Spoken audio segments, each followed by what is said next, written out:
Old Rambling House by Frank Herbert.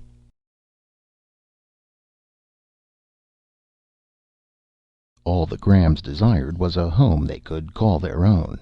But what did the home want? On his last night on Earth, Ted Graham stepped out of a glass-walled telephone booth, ducked to avoid a swooping moth that battered itself in a frenzy against a bare globe above the booth.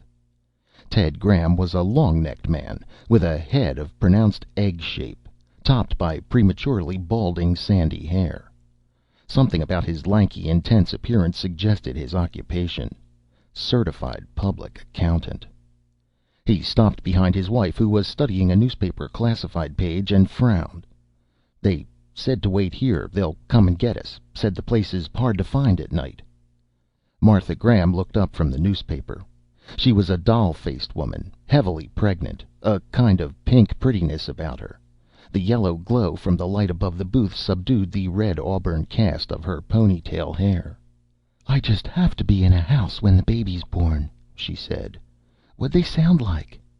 "I don't know. There was a funny kind of interruption, like an argument in some foreign language." "Did they sound foreign?" "In a way." He motioned along the night-shrouded line of trailers toward one with two windows glowing amber. "Let's wait inside. These bugs out here are fierce." "Did you tell them which trailer is ours?" "Yes. They didn't sound at all anxious to look at it. That's odd, them wanting to trade their house for a trailer." "There's nothing odd about it. They've probably just got itchy feet like we did." He appeared not to hear her. "Funniest sounding language you ever heard, when that argument started. Like a squirt of a noise." Inside the trailer, Ted Graham sat down on the green couch that opened into a double bed for company. "They could use a good tax accountant around here," he said.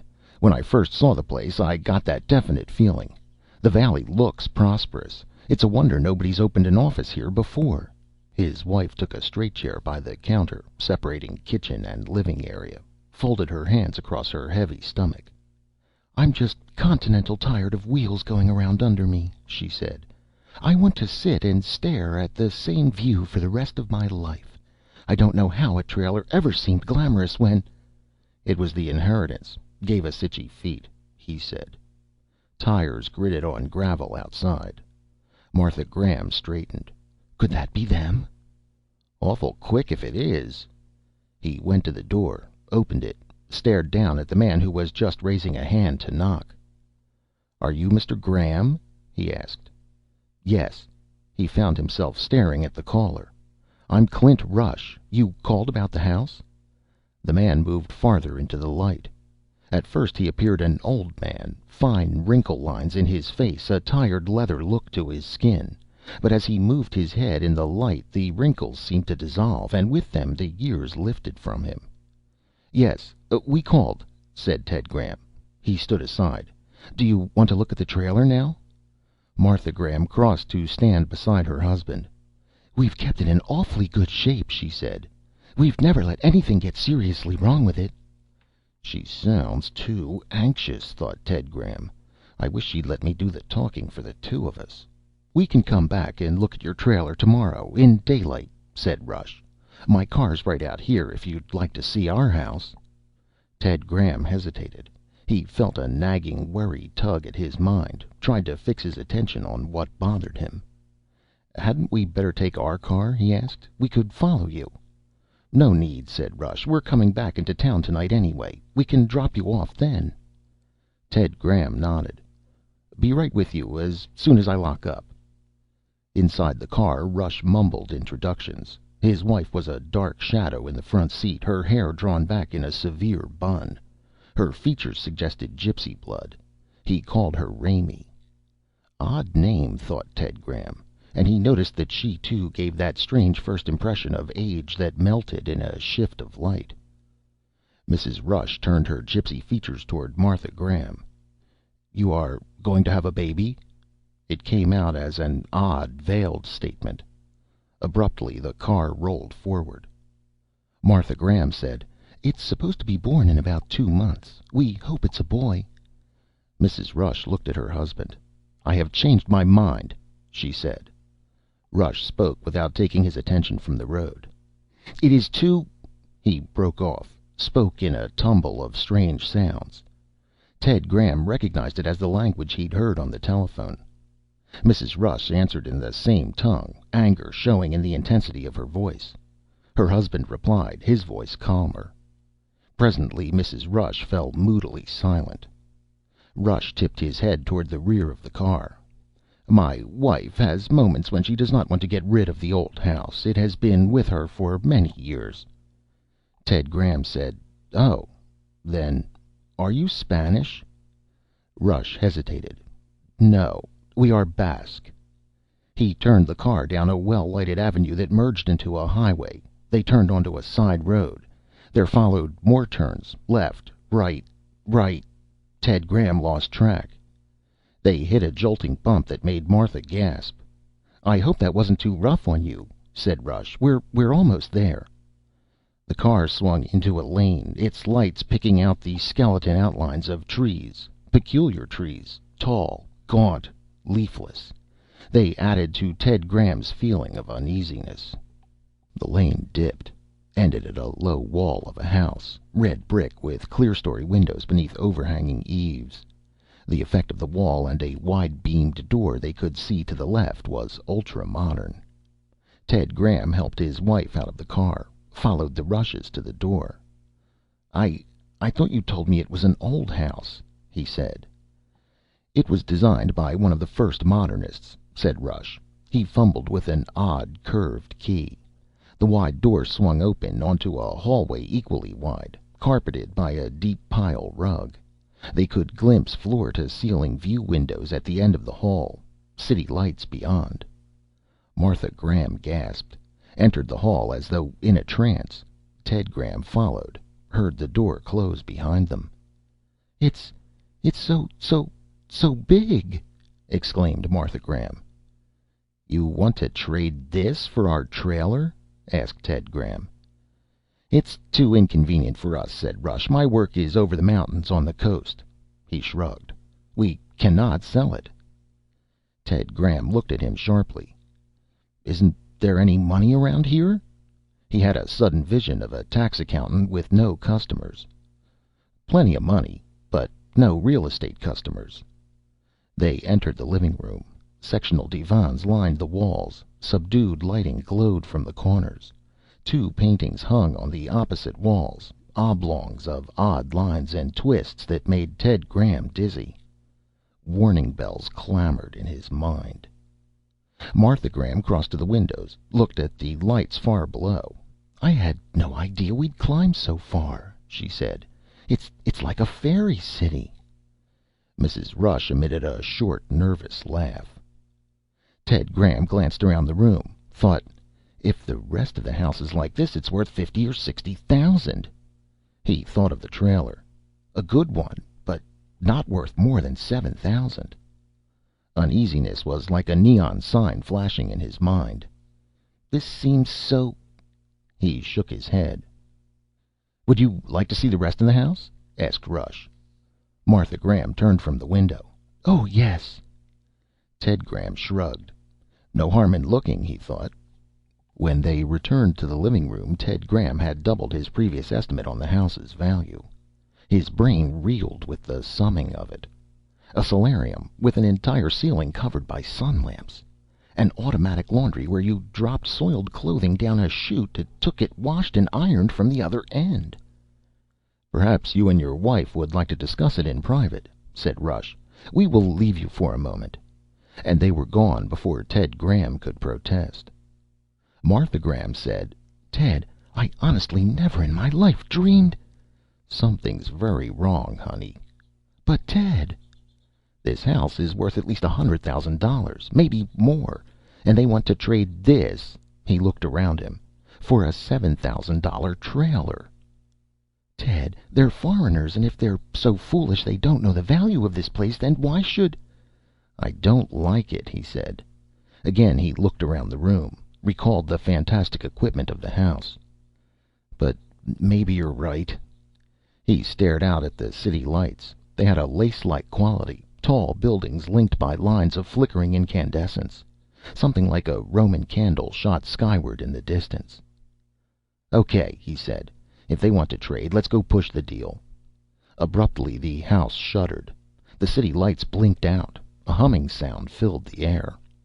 Martha Graham clutched her husband's arm. "Ted, what was that?" "I don't know."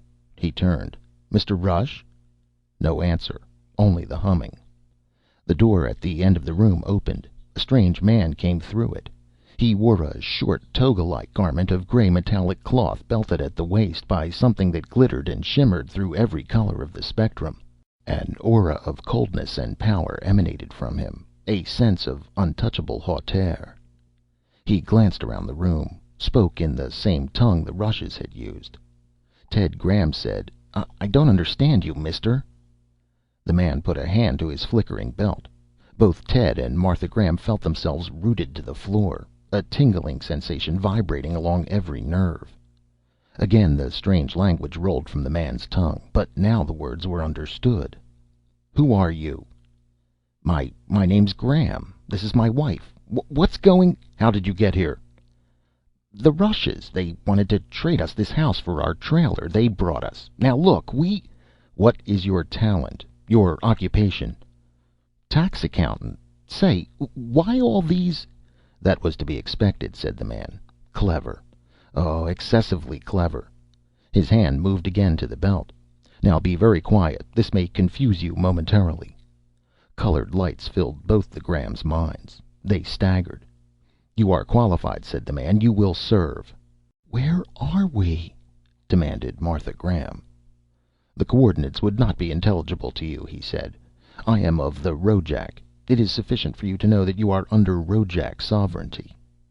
Ted Graham said, "But you have, in a way, been kidnapped, and the Raimees have fled to your planet, an unregistered planet." "I'm afraid," Martha Graham said shakily. "You have nothing to fear," said the man. "You are no longer on the planet of your birth, nor even in the same galaxy." He glanced at Ted Graham's wrist. "That device on your wrist, it tells your local time?" "Yes." "That will help in the search. And your sun, can you describe its atomic cycle?" Ted Graham groped in his mind for his science memories from school, from the Sunday supplements. "I can recall that our galaxy is a spiral, like..." "Most galaxies are spiral." "Is this some kind of practical joke?" asked Ted Graham. The man smiled, a cold, superior smile. "It is no joke. Now I will make you a proposition." Ted nodded warily. "All right, let's have the stinger." "The people who brought you here were tax collectors we Rojac recruited from a subject planet. They were conditioned to make it impossible for them to leave their job untended.